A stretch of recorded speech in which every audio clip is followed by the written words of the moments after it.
Donc bonjour à tous et à toutes. Merci de venir pour ce témoignage technique organisé par le réseau Compost Citoyen Auvergne-Rhône-Alpes. C'est un plaisir de vous avoir. Ce témoignage va porter sur le compostage dans les marchés et c'est présenté par Pierre Ulrich, qui est ici présent et qui appartient à la structure, à l'association Ezenia. Eh bien Pierre, je te laisse prendre la parole et dérouler ta présentation. Merci beaucoup à toi. Ok, bonjour à tous. Voilà, donc vous avez compris, Pierre Ulrich, très doué en technique, et à part ça, coordinateur de l'association Ezenia qui existe depuis 13 ans. Bon, je pense que la plupart vous nous connaissez, d'autant que j'ai fait un webinaire il n'y a pas très longtemps sur le lombricompostage. Donc effectivement, on fait du compostage, du lombricompostage, on fait d'autres choses, on gère des encombrants dans des quartiers, on ouvre des mini-recycleries de quartiers, on bricole des ordinateurs. D'ailleurs, vous voyez deux dignes représentantes du réseau compost Auvergne-Rhône-Alpes en train de démonter des ordinateurs qui se reconnaissent, qui se reconnaîtront. On fait des chantiers de construction participative à base de bois, à base aussi des déchets qu'on récupère dans les quartiers. Enfin voilà, on a tout un tas de boucles participative et de gestion des déchets. Voilà. Et donc aujourd'hui, on va parler des marchés alimentaires sur la métropole de Lyon. Je précise bien sur la métropole de Lyon parce que du coup, nous, on a vraiment une problématique, je pense, très particulière. J'ai pu échanger avec des collègues sur d'autres territoires euh, plus petits ou plus ruraux où effectivement les biodéchets des marchés, c'est pas spécialement un problème. Dans les grosses métropoles, du déchet, ça, on n'en manque pas sur les marchés, je vais y revenir. Euh, dans les faits, les marchés, c'est aussi, enfin, c'est pas un hasard si on travaille là-dessus. Moi, je sais qu'à titre perso, c'est vraiment des lieux que j'apprécie, c'est vraiment les cœurs de ville. C'est là où ça brasse. C'est pas pour rien que les politiques ils viennent faire du racolage pendant les élections. C'est parce que effectivement, c'est un peu là où ça se passe. C'est un peu là où on va croiser le plus de gens, on va dire, de gens, ouais, bon, d'habitants dans un quartier. C'est vraiment le cœur d'un quartier. Et nous, par exemple, qui bossons beaucoup en quartier populaire, en quartier politique de la ville, qui malheureusement sont des quartiers où souvent ça manque de bars, ça manque de lieux de socialisation. Le marché, c'est vraiment là où tout se passe. Et je sais que moi-même, par exemple, sur le quartier de Mermoz où on travaille, j'y passe peut-être qu'une fois par mois et je pense que je connais beaucoup mieux le quartier que la plupart des gens qui travaillent pour la mairie, pour la politique de la ville, pour les bailleurs sociaux, juste parce que je traîne un peu mes pieds au marché. Voilà, donc je vous encourage à faire pareil. Et dans les faits, j'ai aussi bossé moi-même En marché. à l'époque pour me faire quelques sous au marché. Voilà, donc les marchés, c'est génial, c'est hyper vivant, c'est hyper important de les préserver et ça produit énormément de déchets, surtout ces gros marchés de villes et de centre-ville. Donc, c'est quelques petites photos pour vous montrer l'ampleur des dégâts. Euh,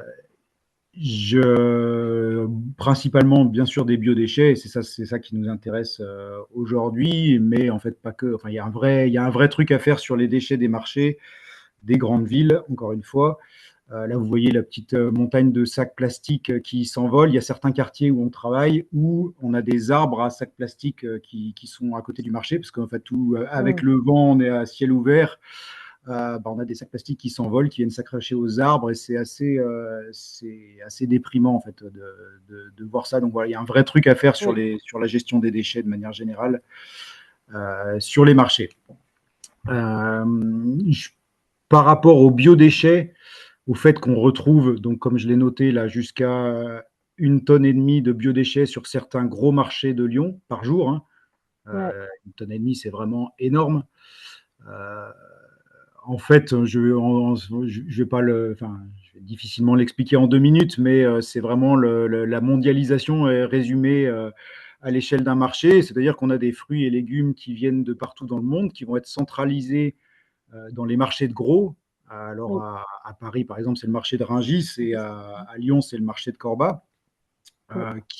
qui sont des lieux de brassage de tonnes et de tonnes et de tonnes de matériaux. Je crois que c'est 1 700 000 tonnes de matière qui passent au marché de Rungis. C'est pour vous donner l'ampleur de l'histoire. Dans les faits, sur les marchés, on se retrouve avec des gens qui vendent des produits sur les marchés de quartier. On a, c'est un peu cliché de faire ça, 3 catégories, il y a beaucoup plus de nuances, mais globalement, il y a soit des producteurs qui vendent leurs propres produits. Alors eux, en général, ils font très peu de déchets parce qu'ils amènent que ce qu'ils vont vendre et avec un peu de chance, même ce qui est gâté, fini, ils vont le rembarquer pour composter à la ferme. On va avoir des revendeurs, mais assez qualitatifs, c'est-à-dire qu'ils vont chercher à revendre. Enfin, leur but, c'est de vendre des fruits et légumes de qualité. Et donc, c'est pareil, ils vont acheter au marché gare des produits d'assez bonne qualité et en acheter la quantité qu'ils estiment pouvoir vendre. Donc, même si de temps en temps, ils ont des loupés, voilà, ils vont globalement produire assez peu de biodéchets. Et on a une troisième catégorie de revendeurs qui vont plutôt aller au marché gare et faire on va dire, des affaires, c'est-à-dire acheter des lots qui sont déjà presque du déchet. Bien souvent, c'est des lots qui vont être refusés par les supermarchés. Donc, c'est là où on parle vraiment de mondialisation. Donc, je dis au hasard, Carrefour ou Lidl va commander 12 palettes de melons. Finalement, ne vont en vendre enfin, vont estimer qu'ils vont en vendre que 7. Et donc, il reste 5 palettes de déchets, 5 palettes qui sont considérées comme du déchet par Lidl, Carrefour, etc. Et donc, qui vont être rachetées par ces revendeurs à un prix ultra bas. Et ces revendeurs, à partir du moment où ils en vendent 20%, ils rentrent dans leurs frais et le reste, ça peut quasi être considéré comme du déchet. Et donc, les collectivités, elles ont beaucoup à faire à gérer ces palettes parfois entières de melons, de haricots, de raisins, de tout et n'importe quoi, potentiellement qui proviennent de l'autre bout de la planète, qu'on fait tout un trajet, qu'on pompé les réserves en eau des pays du Sud notamment. Enfin bon, là on est tout dans le système un peu dégueulasse. Et ces revendeurs, absolument rien contre eux, hein, ils se contentent de vivre et d'acheter ce qui est déjà un déchet. Enfin, le problème vient en général le plus haut. Mais voilà, ça m'importait enfin, à force de travailler là-dessus, de faire des diagnostics, nous on remonte un peu le fil, on part de ce qu'on trouve sur le marché, puis on essaie de comprendre comment ça marche, pourquoi ça marche. Et on ne peut pas vraiment lutter contre ça, mais voilà, histoire de comprendre le souci. Et le souci, c'est le système alimentaire mondial et la mondialisation. Voilà. On va revenir donc à nos moutons et à ce qui nous concerne. Donc, face à ces déchets, les collectivités, elles ont plusieurs possibilités. La plupart du temps, elles en utilisent deux. Enfin, depuis surtout qu'on a l'obligation de tri des biodéchets, parce qu'avant, tout partait à la poubelle, tout mélangé. Et là, depuis la mise en place de la loi AGEC, enfin, bon, tout ce qu'on connaît tous au niveau du réseau, les collectivités sont obligées de gérer à part les biodéchets, y compris ceux des marchés.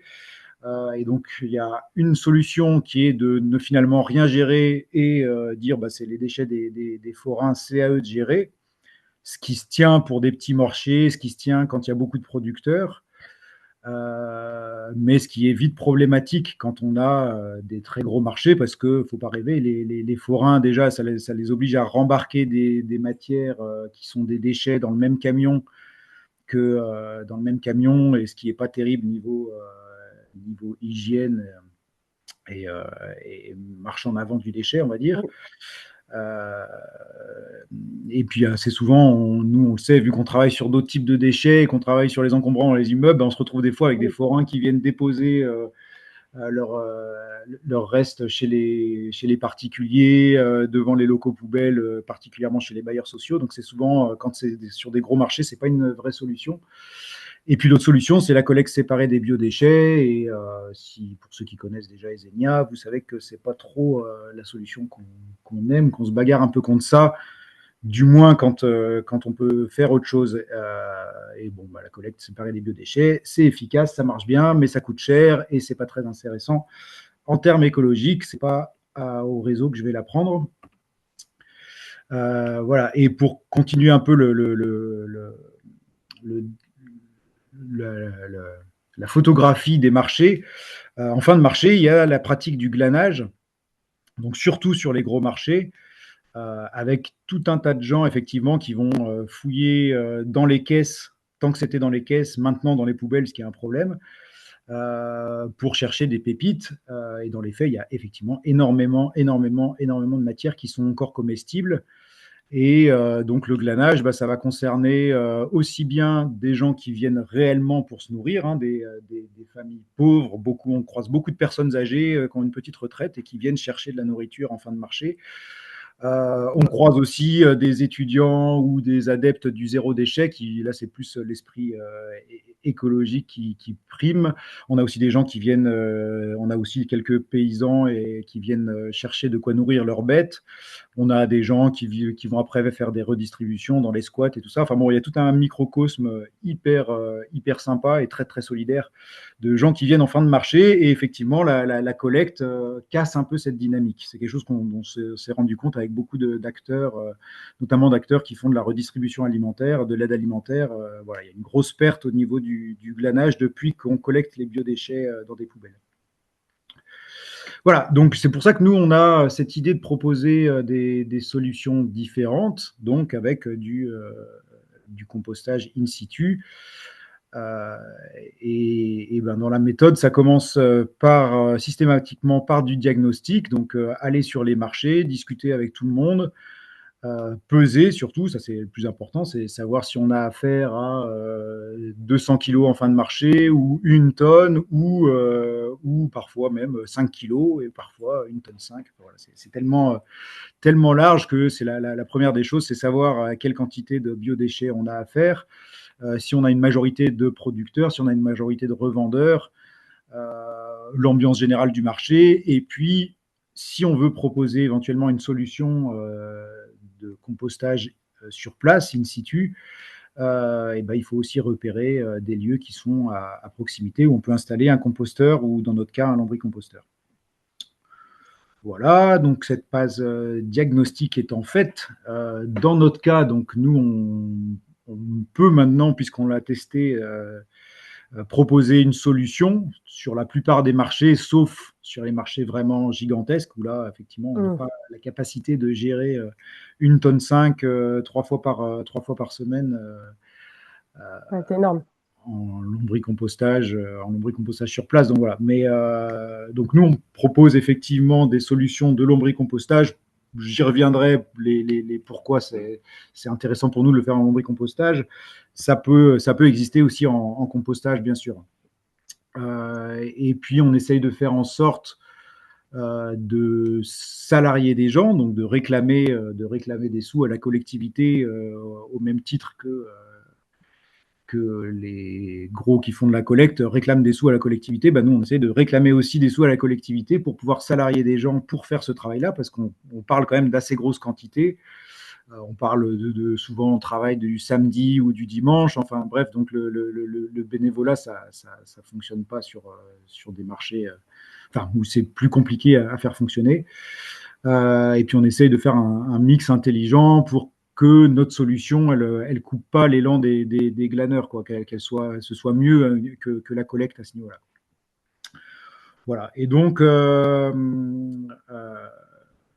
depuis, nous, ça fait les premiers marchés qu'on a fait, c'est en 2020. Donc, on commence à avoir une assez bonne expérience sur plusieurs types de marchés, donc sur des tout petits marchés, moyens marchés et gros marchés.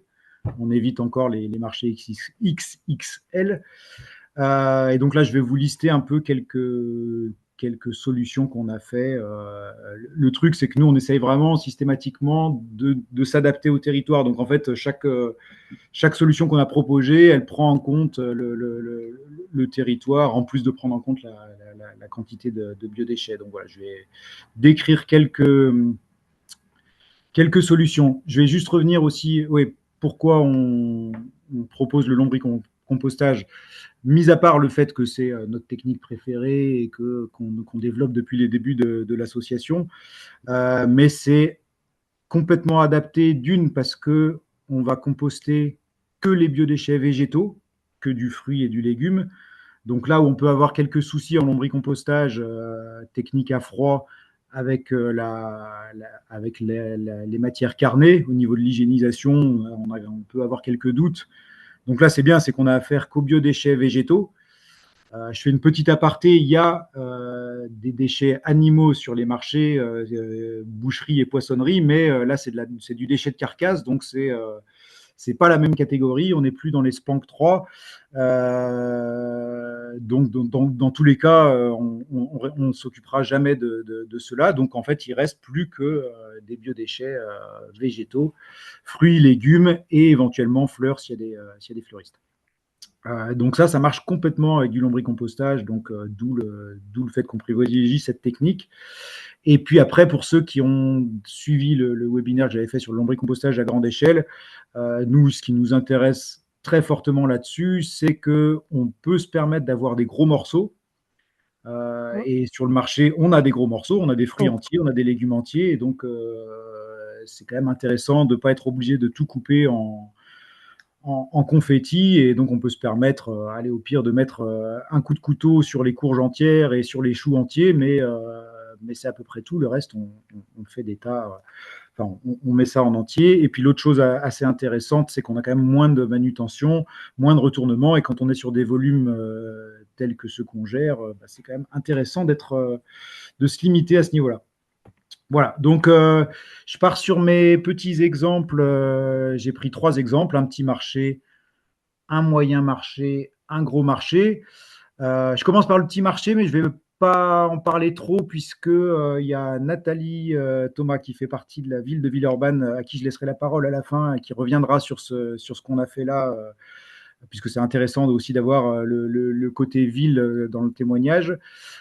Donc juste la particularité sur ces marchés de Villeurbanne qu'on gère, c'est que c'est des assez petits marchés Mm. sur lesquels les forains sont autonomes, c'est-à-dire qu'ils vont eux-mêmes déposer les choses dans le composteur, dans le lombricomposteur, qui est situé à proximité, et ils font rien d'autre. On a bien vu que c'était pas faisable pour eux de gérer, de mettre de la matière sèche, etc. Mm. Donc il y a par ailleurs, il y a par ailleurs quelqu'un qui s'en occupe, mais donc je laisserai Nathalie décrire toute cette solution-là.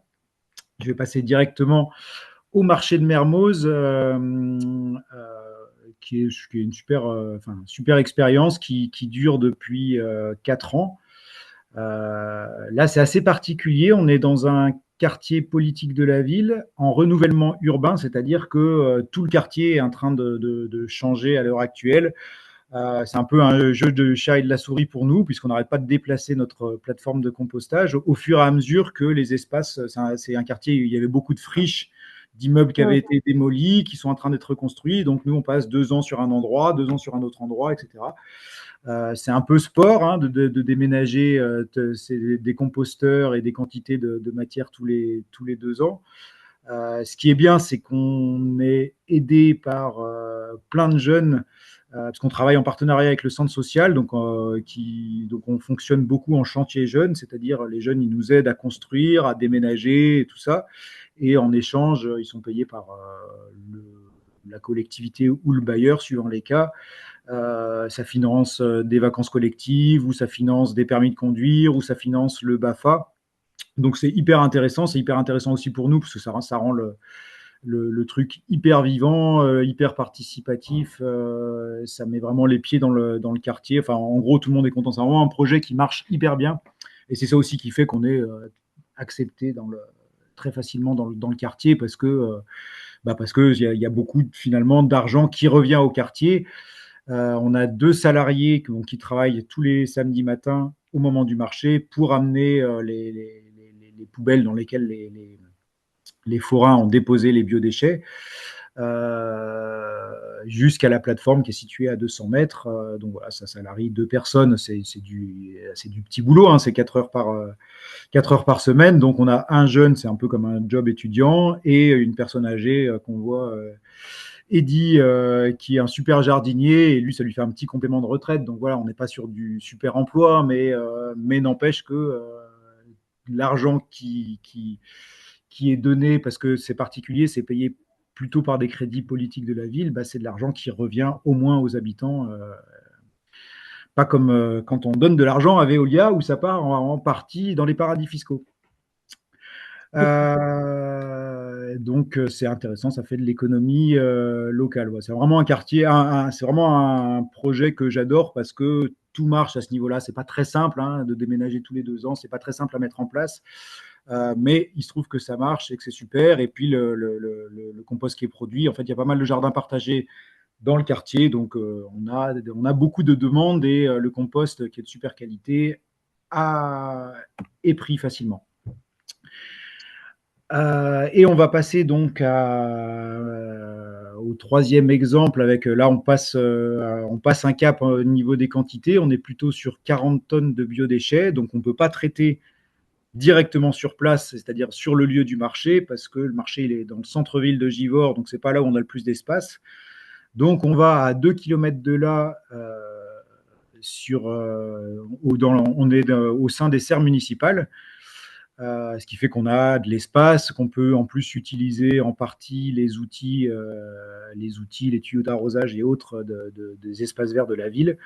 Donc là, c'est un autre projet aussi hyper intéressant parce qu'on est bien lié avec la ville sur ce projet qui nous met à disposition le camion, qui nous met à disposition les serres municipales. Euh, Eux, pour le coup, ils ont vraiment fait le calcul financier, c'est-à-dire à un moment donné, il y a un petit contexte particulier sur la métropole de Lyon, c'est qu'avant, c'était la métropole qui gérait les biodéchets en fin de marché, qui gérait les déchets tout court en fin de marché. Et puis, ils se sont dit que c'était plus dans leurs compétences, et donc ils ont rendu cette compétence aux villes.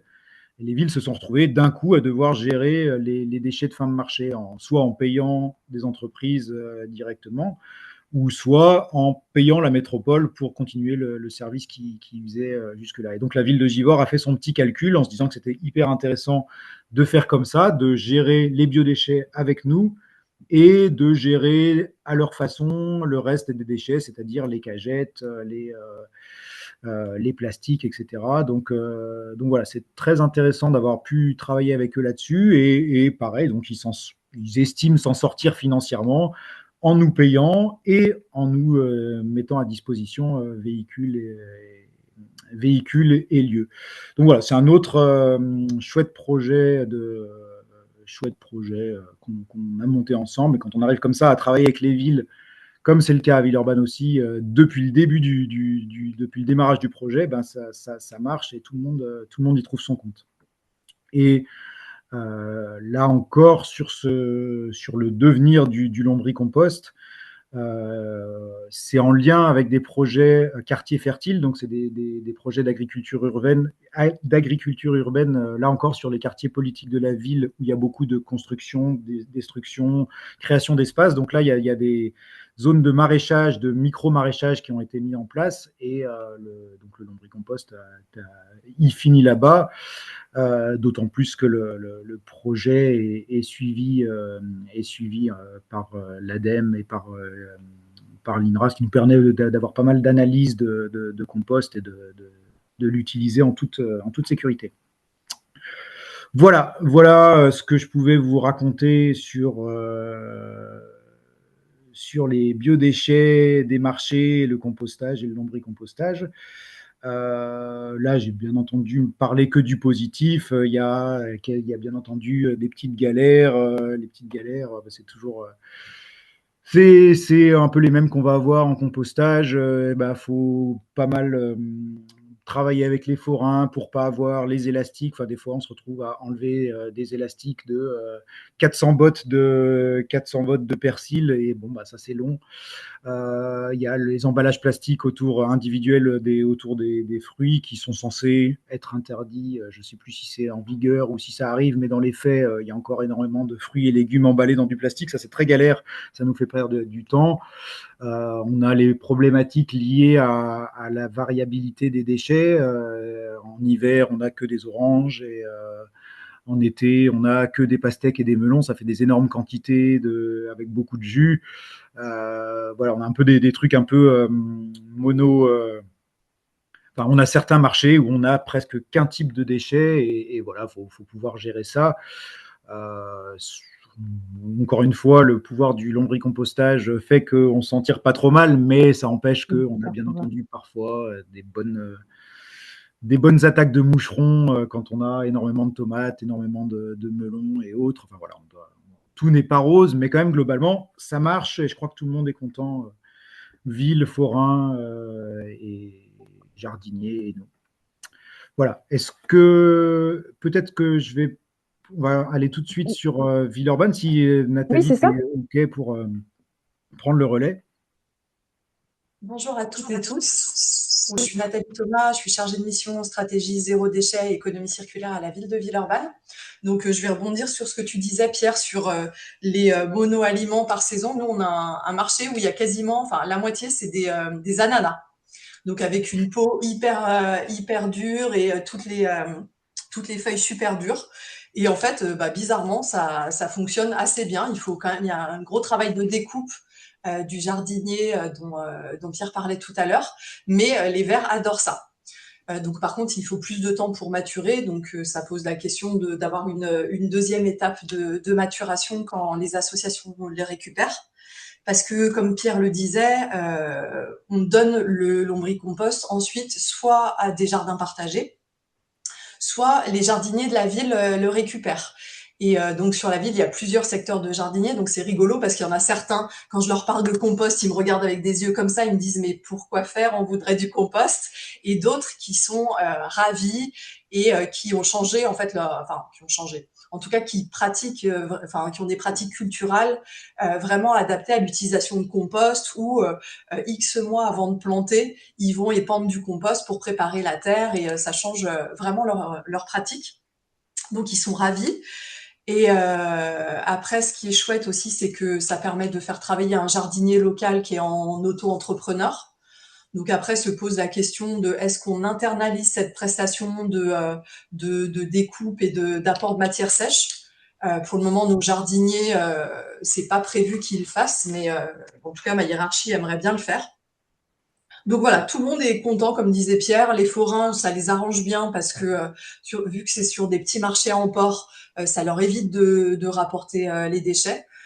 Surtout que certains laissent quand même quelques cagettes et cartons qui sont pas censés laisser traîner. Donc on ne sait pas ce qu'ils feraient des biodéchets. Donc vraiment tout le monde est content, les jardiniers, les assos. Et voilà, on a beaucoup apprécié travailler avec Compostelle et Zenia. Après, sur les plus gros marchés, euh, on a des marchés qui produisent jusqu'à 1 tonne de biodéchets, par exemple, sur un gros marché le dimanche. Donc là, c'est vraiment assez énorme et pour le moment, je ne vois pas de solution pour pas faire de la collecte. Après, il y a les marchés entre deux où on a testé notamment au printemps dernier, le travail sur le glanage avec des assos comme Odyssée de Maths et Mandala. Et en fait, on aimerait bien transformer un petit peu cet essai et vraiment le tester à plus long terme, voir comment on peut travailler avec les petites cantines, avec les composteurs, ce qu'on pourrait faire en compostage. Mais voilà, ça demande de la coordination et puis il y a un peu la question du modèle économique. Même si, comme disait Pierre, ça coûte assez cher la collecte. Donc voilà, on est en réflexion là-dessus en ce moment. Des beaux projets peut-être à venir alors. On espère. Bah, merci beaucoup pour ce rapide témoignage. Je ne sais pas si Pierre, tu avais quelque chose à rajouter encore à ça. En tout cas, c'est assez intéressant d'avoir un peu vos retours d'expérience. Je vous invite du coup à poser vos questions. Est-ce que vous avez une question? Vous pouvez prendre la parole, il n'y a pas de souci, ou réouvrir vos micros après. La matière sèche, est-ce que vous profitez des cartons qu'il peut y avoir sur le marché ou c'est la question de la matière sèche, c'est quoi? Un peu, mais pas beaucoup. Le problème des cartons du marché, c'est que souvent, c'est des cartons hyper costauds.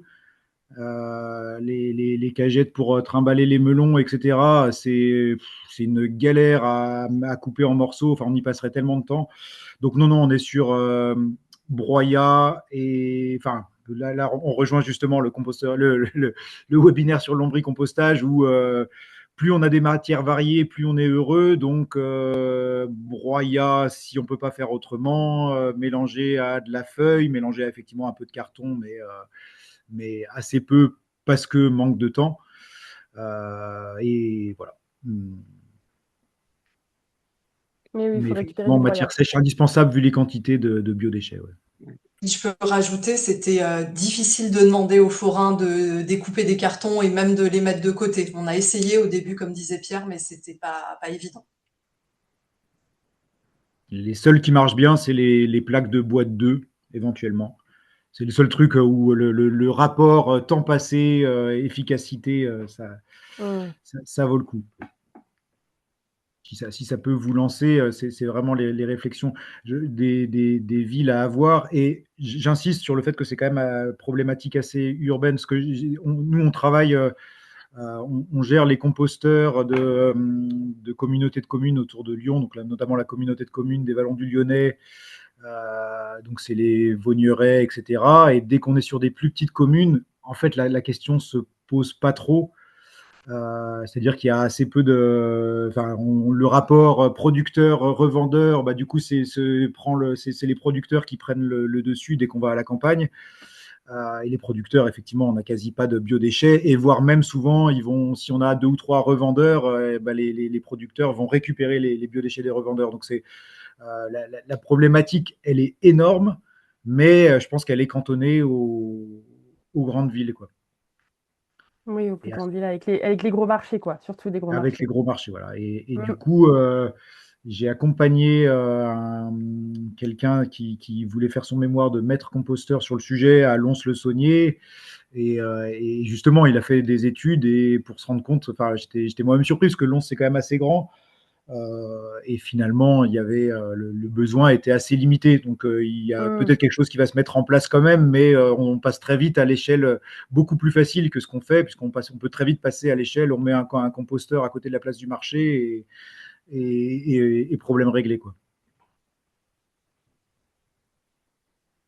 Oui, c'est ça. Ce qui est intéressant dans la dimension aussi que tu approches, c'est la partie acteur, actrice, enfin le cercle de personnes qui peut intervenir et qui est impacté aussi par le projet. C'est-à-dire que le compostage ou l'ombricompostage est aussi une porte d'entrée pour faire travailler les gens les uns avec les autres et amener une dimension vraiment sociale importante qui est aussi un enjeu fort pour les villes aujourd'hui. Puisque c'est ce qui est demandé, même si c'est des fois des choses qui sont enfin, qui ont du mal à se mettre en place, mais au niveau des quartiers, où il y a un besoin de créer des temps sociaux, enfin des échanges et tout ça. Et du coup, bah, j'ai l'impression que ce type de format-là peut aussi faire intervenir différents acteurs des endroits du quartier, tout ça. Et c'est ça qui est peut-être intéressant aussi dans ce que vous proposez. Ça va au-delà en plus de la question juste du compostage. Et du coup, par rapport à la collecte qui est très cantonnée à une action, vous allez peut-être toucher plus aussi. Bah, c'est vraiment l'exemple Mermoz, et pour ça Bah, c'est ça. est super bien, parce que c'est vraiment ça. C'est pour ça d'ailleurs qu'on est payé par la politique de la ville, ce que moi je trouve complètement illogique. En fait, on devrait être payé par les services déchets, et ça n'empêchait pas d'embaucher des gens du quartier. Là, on est payé par la politique de la ville parce qu'eux, ils y voient vraiment un truc d'animation, un truc de participation du quartier, de lien, etc. Et,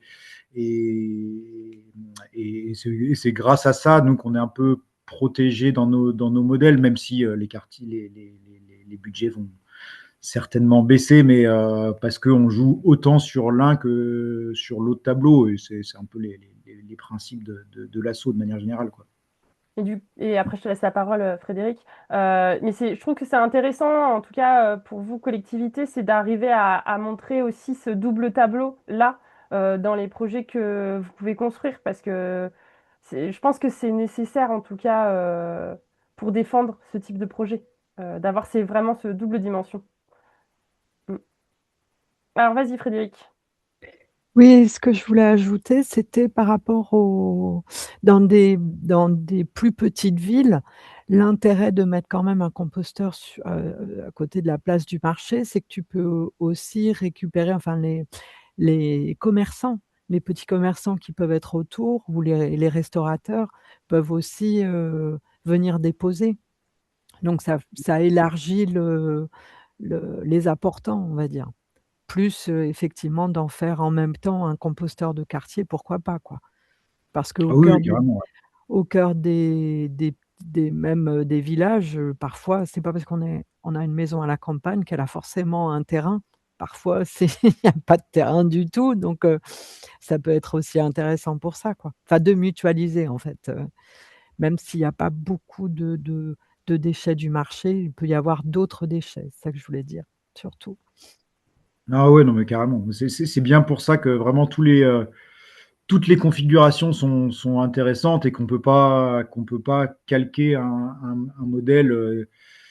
Nous, je suis assez content d'avoir pu travailler à différentes échelles parce on a une solution technique pour les différentes échelles, mais après, c'est vrai que enfin, c'est ça qui rend le truc hyper intéressant aussi. C'est vraiment de s'adapter à tout. Et tu as raison, dans des petits villages, bah voilà,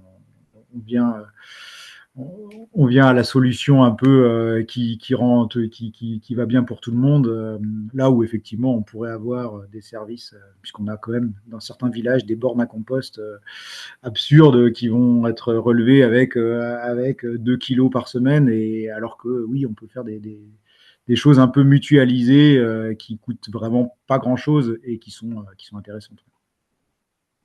Oui, ça me Dès que fait je peux mettre penser. un petit paquet à la collecte, enfin à la collecte quand Tu elle le sert à fais. rien. Tout à fait, tout à fait. Et ça me fait revenir sur un point aussi, c'est comment ce type de projet, c'est les collectivités, les villes qui viennent vers toi, qui vont venir t'interroger, ou c'est toi aussi qui vas aller impulser et faire des propositions? Comment ça s'est construit au démarrage? C'est ça aussi qui est peut-être intéressant. Ouais, c'est un peu les deux. Le tout premier, donc c'était sur Givors, c'est un marché dont j'ai pas parlé. C'est un peu plus l'échelle Mermoz, parce qu'il y a deux marchés sur la ville de Givors. Et sur le tout premier, c'est vraiment nous qui avons été force de proposition parce qu'on avait envie de le tester. Euh, voilà. Et après, non, ça s'est fait un peu, Enfin, différemment. Alors là, on n'a pas eu trop de nouvelles, de nouvelles, de nouveaux projets à mettre en route ces derniers temps. Mais la plupart, ils sont mis aussi bien sur Villeurbanne que sur Givors et Mermoz. C'est arrivé un peu en même temps avec soit d'un côté les projets quartiers fertiles, parce qu'il y a une grosse vague de projets hmm, quartiers fertiles, donc ça fait un peu un brassage d'idées. Les collectivités se retrouvaient vite à essayer d'aller chercher les acteurs de l'agriculture urbaine hmm, pour trouver des idées. Bon, bah, nous, notre truc, c'était ça, quoi. Et soit parce qu'il y a eu ce passage-là de la métropole qui a rendu la compétence aux hmm. villes et que les villes se sont retrouvées un peu à devoir mettre une solution en place. Donc, nous, tout s'est monté un peu sur ces deux Ok. événements. Et depuis, on n'a pas trop de nouveaux projets, mais on n'est pas non plus en train d'en chercher à fond. Oui, On relancera peut-être ça, quoi, mais parce ça peut se que faire les deux, quoi. c'est ça, parce que je me dis, donc là, on parle de Lyon, donc c'est cantonné à Lyon, mais c'est vrai qu'il y a une réflexion, peut-être, en tout cas, je vous invite, si vous êtes collectivité, ou vous cherchez aussi des maîtres composteurs qui puissent vous aider, c'était savoir si Pierre, si toi, il y avait d'autres structures professionnelles qui venaient un peu poser des questions sur ces thématiques, ou si vous retravaillez ça, c'est peut-être quelque chose aussi à un peu diffuser sur d'autres départements, parce que ça peut être des projets qui peut être transférable, on va dire, enfin en tout cas partagé sur d'autres départements et d'aller pousser justement à proposer ces modèles sur d'autres collectivités et au réseau Compost, justement, on peut proposer une liste de maîtres composteurs qui peuvent vous accompagner, vous aider aussi pour essayer de trouver des solutions. Alors bien sûr, qui soient aussi proches du département, des acteurs peut-être que vous travaillez avec qui vous travaillez déjà. Mais c'est vrai que ça, c'est voilà, c'est pas que cantonné. Pierre, vous avez déjà plein de solutions, vous avez de l'expérience, donc ça c'est chouette et vous pouvez la partager. Mais je pense que C'est ça le peut être but, des ouais. travails qui peut se mettre en place sur d'autres départements et d'autres grosses villes, parce qu'on en a d'autres, bien sûr, sur le territoire. Vas-y, Valérie. Ouais, moi, ce que j'ai trouvé génial dans ce témoignage, c'est l'idée de lier la ville dans cette politique de la ville. Et c'est vrai que c'est quelque chose, nous, collectivités, à compétences déchets, en fait, ça les intéresse pas, les villes, Mm, là. Il vient d'avoir les nouveaux élus qui ont été nommés, personne veut les VP aux déchets, c'est le truc qui est un peu bof, qui est pas très prestigieux et tout ça. Et c'est Toujours. très compliqué. En tout cas, personnellement, ça fait 3 ans que je suis là, que je rame pour essayer de faire comprendre que il faudrait faire du compostage. Ça marche toujours pas beaucoup mieux qu'il y a 3 ans. Ils se lavent un peu les mains de se dire que c'est obligatoire, mais bon, on verra bien un jour. Bon, peut-être quelqu'un nous sonnera les cloches et tout ça. Mais alors, la porte d'entrée des quartiers prioritaires et de la politique de la ville, ça, c'est un truc super intéressant. Ouais, c'est super intéressant comme idée. Merci. Et, et bah justement, en plus, ça me fait rebondir juste pour vous informer, mais je pense que c'est vraiment ça, en fait. Il faut aller voir il faut voir le compostage comme une porte d'entrée aussi sur d'autres aspects que juste le déchet. Et c'est ça qui est intéressant avec le compostage partagé, je précise bien, et de proximité locale. Et c'est vrai que du coup, le réseau Compost Citoyen, alors là, je parle national, propose des formations à l'université d'automne justement en novembre du côté de Paris, tout compris, qui peut être financé aussi, voilà, propose des formations justement sur l'aspect, les indicateurs du compostage de proximité, les indicateurs sociaux et autre chose que je ne retrouve plus le mot. Et il y avait un autre mot, je vais le retrouver si jamais quelqu'un le retrouve avant moi. Mais voilà, en tout cas, il y a des formations qui sont en lien avec ça et qui peuvent peut-être vous aider à trouver des nouvelles solutions et de nouvelles portes d'entrée. Bon, il y en a déjà plein aussi si vous vous tournez vers les acteurs proches de chez vous, hein, je pense aussi. Mais c'est un élément qui existe. Mais c'est vrai que ça m'étonne un peu. Là, je sais pas, mais maintenant, si ça s'est un peu élargi, mais quand on a commencé à chercher là-dedans, on a vraiment trouvé zéro expérience, que ce soit sur le site de l'ADEME, du réseau Compost Citoyen. Alors ça, c'était en 2020, peut-être que depuis, il y a d'autres choses, mais j'ai un peu. Alors que moi, je sais qu'en plus, c'est des choses, on avait discuté avec Frédéric de Compostelle, je pense qu'on avait commencé à en discuter en 2013 de ce genre de truc. Et ça me semble tellement évident, notamment parce que il y a aussi l'histoire de la qualité du compost au final, parce que Mm, euh, on a quand même enfin, le faire comme on le fait, ça fait que c'est nous qui trions. On n'a que du fruits et du légume, c'est déjà quasiment tout trié, même si on a les élastiques, quelques sacs plastiques et les gobelets de café des forains.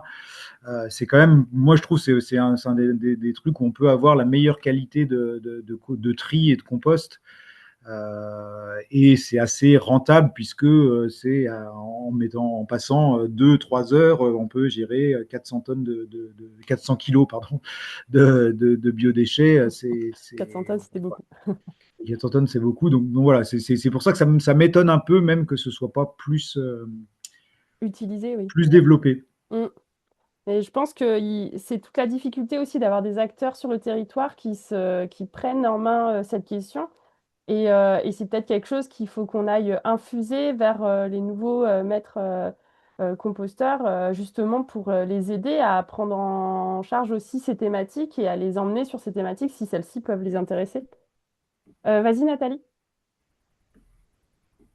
Oui, ma question, c'était sur la qualité du compost, sur laquelle j'ai pas de doute, mais il y a quand même des réglementations. Tu m'en avais parlé, Pierre, mais je me souviens plus sur l'utilisation de ce compost. Si on voulait l'utiliser sur une parcelle en maraîchage qui fait l'objet enfin, alors je sais pas de revente, mais en tout cas d'utilisation, par exemple, par une structure qui fait des prestations de traiteur avec ses légumes, ça serait possible ou pas? Je sais pas si je Euh, suis claire. C'est clair il ce que j'ai faudrait, raconté? il faudrait le normer Oui. et la norme coûte tellement cher sur des aussi petites quantités que ce serait un gouffre. Ouais. Mm. Nous, voilà, on a un peu la chance sur Givor d'être dans un projet où on peut effectivement, ce que je disais, avoir des tests gratuits, on va dire, enfin financés par l'ADEME dans le cadre d'un projet d'études. Euh, mais sinon, c'est un peu le problème, quoi. C'est pour ça voilà, quand on est sur des petites quantités, faut rester un peu dans un cercle très très très proche. Si on veut avoir 0,0, on va dire zéro risque d'être embêté d'aucune façon, bah, c'est de l'utiliser plutôt par les jardiniers pour faire du massif, etc. C'est ça. Dans notre cas, comme on le fait à Croix-Luisée, etc., avec un jardin juste à côté, avec enfin voilà, on peut rester sur du très très local, et s'il faut que quelques participants utilisent aussi le composteur pour vraiment être dans les clous, mais voilà, et dès qu'on est sur des plus grosses échelles, ça peut devenir un peu plus intéressant parce que le fait de payer la norme, mais non, il y a toujours ce souci-là, quoi. Euh, Ah, ce c'est un, souci-là. c'est ça, c'est un vrai enjeu, hein. C'est un vrai enjeu aussi dont le réseau, par exemple, se soucie et en tout cas devrait prendre un peu la mesure et où il y a un vrai enjeu de faire corps sur ces questions-là de réglementation parce que on peut avoir un impact sur des prochaines réglementations, le rôle de plaidoyer. Donc ça, c'est avec notre association aussi au national qui a un vrai enjeu sur ça. Et en effet, il y a aussi tout un travail qui est en cours de réalisation, par exemple en Ardèche, avec le compostage en bout de champ, mais où en fait le compostage se fait sur une parcelle de l'agriculteur. Mais souvent, c'est pareil, là, on est dans un flou un peu, puisque l'agriculteur va aussi, entre guillemets, composter, mais c'est comment on peut réutiliser le compost. Et c'est pareil en Ardèche, c'est aussi un suivi qui est fait, un projet un peu plus gros avec la collectivité, le Sictoba. Et donc, il y a une intervention d'études qui est suivie, donc ça permet aussi de savoir si le compostage est normé, etc. Mais il y a un vrai... On arrive à cet endroit-là, à la limite de qu'est-ce qu'on a le droit de faire, qu'est-ce qu'on n'a pas le droit de faire. Et c'est pas tout à fait clair, c'est un peu flou. Et il y a un enjeu quand même aussi à pousser ses limites et à aller travailler sur bah, qu'est-ce qu'on peut vraiment faire et en fait qu'est-ce qu'on a besoin aussi de faire. Et donc ça, c'est un vrai enjeu de savoir comment on va arriver à se positionner et comment on va faire travailler aussi bah, les lois et la réglementation pour avancer aussi dans la direction qu'on souhaite. Et d'où l'intérêt de soutenir des réseaux qui vont pouvoir essayer de monter justement des plaidoyers, des argumentations. Mais en tout cas, sur le compostage en bout de champ, il y a aussi un témoignage technique qui existe, donc que vous pouvez aller revoir sur la chaîne YouTube du réseau Compost Citoyen Auvergne-Rhône-Alpes. Très facile à retrouver normalement. Voilà. Et pour rebondir un peu sur ces histoires de réglementation, ouais, c'est ça, c'est qu'on est vraiment très, enfin, comme c'est flou, il y a tellement de, enfin, il y a tellement d'incohérences. À commencer par bah, les agriculteurs peuvent utiliser du fumier plus facilement que du compost, alors que dans les faits, alors que dans la catégorisation des SPANC, le fumier est considéré comme un peu plus, enfin, Plus comme dangereux. faire plus dangereux entre guillemets, Mm. et voilà, et en même temps tout le monde, enfin, encore heureux que les agriculteurs utilisent du fumier plutôt que des engrais chimiques. Mais voilà, il y a tellement de choses, enfin voilà, de principes de précaution euh, qui, dont certains sont très nécessaires, mais qui aboutissent aussi à des non-sens, à des non-sens. Ouais, donc voilà, nous on a un peu, on navigue entre des tout petits projets où, même si je sais que ce témoignage va être regardé, où on ferme un peu les yeux parce qu'on est sur des toutes petites quantités et on est tellement sûr qu'on ne fait pas de bêtises parce que les gens ne mangent pas le compost tout simplement, hein. Les gens attendent que les fruits poussent dedans, et des choses où on est un peu protégé entre guillemets parce qu'on est dans une démarche expérimentale, mais ça reste quand même ça reste pas complètement confort. Voilà. Et qu'on aimerait bien effectivement être un peu plus à l'aise sur la réglementation. Merci beaucoup pour ces échanges. C'était vraiment très intéressant. Si je voulais poser une dernière question, je ne sais pas, en fait, parmi les personnes participantes, est-ce que vous avez mis en place ce type de projet? Parce qu'on a parlé de ce qui se passait sur la métropole, mais est-ce que dans vos structures aussi, il se passe des projets de ce type-là? C'est ça qu'on aurait voulu savoir, en fait, plus au-delà des questions. Valérie, tu voulais parler. J'ai vu que tu as enlevé ton micro. Ah ben non, pas chez moi en tout cas. Pour l'instant, Pas chez j'essaye de toi. mettre des composteurs partagés. Et puis comme les maires sont contre parce que ça attire des ratasses comme ça, au moins. Puis je suis encore pas tout à fait à Marseille, hein. Je suis bien sud, mais encore pas à Marseille. Mince. Donc non, mais je lutte, je travaille et j'y crois. Et Valé, je vais vous interroger un petit peu, Mathilde Bazin, de votre côté. Est-ce qu'il se passe des choses de ce type-là? Est-ce que vous avez des projets dans ce genre-là? Alors non, pas encore. Justement, on va lancer plutôt un diagnostic sur les déchets qui sont produits par les marchés. Parce Ok, qu'aujourd'hui, c'est la communauté de communes qui en collecte une partie. Mais voilà, on est sur des petits marchés. Voilà, c'est un peu différent. Mais ouais, ça peut être intéressant. Et peut-être sinon, nous, d'utiliser soit des composteurs grutables qu'on pourrait placer enfin, au plus près des marchés, soit utiliser éventuellement, enfin, installer un site de compostage, mais qui serait dédié aux professionnels et géré par une asso qui s'occupe des biodéchets des professionnels. Donc, c'est des choses à réfléchir pour les prochaines années. oui. Et Marie Grandin, est-ce que vous avez des projets ou des éléments, ça fait réfléchir? Nous, on est sur des petites communes, hein. Mm, On a des marchés avec deux primeurs, quoi. oui, oui, ça Euh, limite forcément. voilà. Donc, bon. Et puis, on est en centre-ville. Donc, les marchés, c'est Livron, Loriol, Mm, des communes. Donc, Livron, ça doit être 9000 habitants. Mais en fait, les marchés ont été mangés par les grandes surfaces. mm, Du coup, voilà, c'est des malheureusement. problématiques minimes, quoi. Mais plus aller sur du compostage sur place, d'avoir quelque chose, un espace en tout Ouais. cas qui peut être partagé, quoi. Euh, Mm, Par exemple, à Loriol, on a un composteur qui est juste à côté de la place du marché, mais mm, qui sert très bien pour les habitants, qui serait peut-être un peu trop rempli si on utilise les déchets du mm. marché. À voir.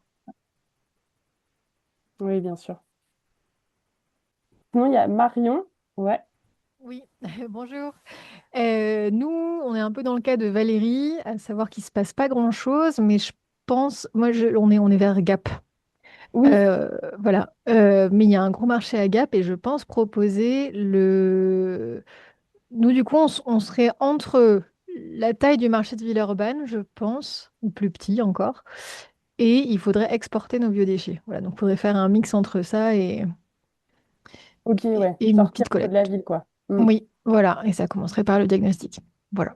Et bah super, bah, on espère que ça va marcher, qu'il va se passer quelque Croisons les chose, doigts. Je vais carrément. proposer ça. Et Et merci donc, beaucoup. bah, avec grand plaisir. Donc, il y avait Émilie qui peut pas nous parler, qui exprimait que voilà, pour l'instant, elle n'avait pas entendu forcément parler de cette problématique sur les fins de marché, mais qu'elle allait se renseigner. Donc, c'est une bonne introduction, comme le dit justement Christelle, qui dit que c'est pareil, la thématique n'a jamais été évoquée, mais et que c'est un bon moyen au moins de se poser la question. Et dans le Var, du coup, le maire qui est... Donc, pas de micro, pas de souci. Pour le moment, rien aussi sur les marchés locaux. En Dracénie, dans le Var. Et bah, avec plaisir d'avoir pu partager ce témoignage technique. Et Pareil. bah voilà, comme ça, Pierre, tu peux avoir un des retours. Mais en effet, hein, il y a pas énormément d'éléments qui sont peut-être mis en place. Donc, c'est clairement un témoignage à faire circuler, je pense. Voilà. Très bien. Bah, Bah, tant mieux. merci à vous. Créer des vocations. Exactement, c'est ça. Et ben merci beaucoup. Bonne journée à vous. Voilà, Bonne n'hésitez journée. pas en tout Bonne cas si journée. vous avez des questions. Bonne journée, merci. Au revoir, bonne journée. Au revoir.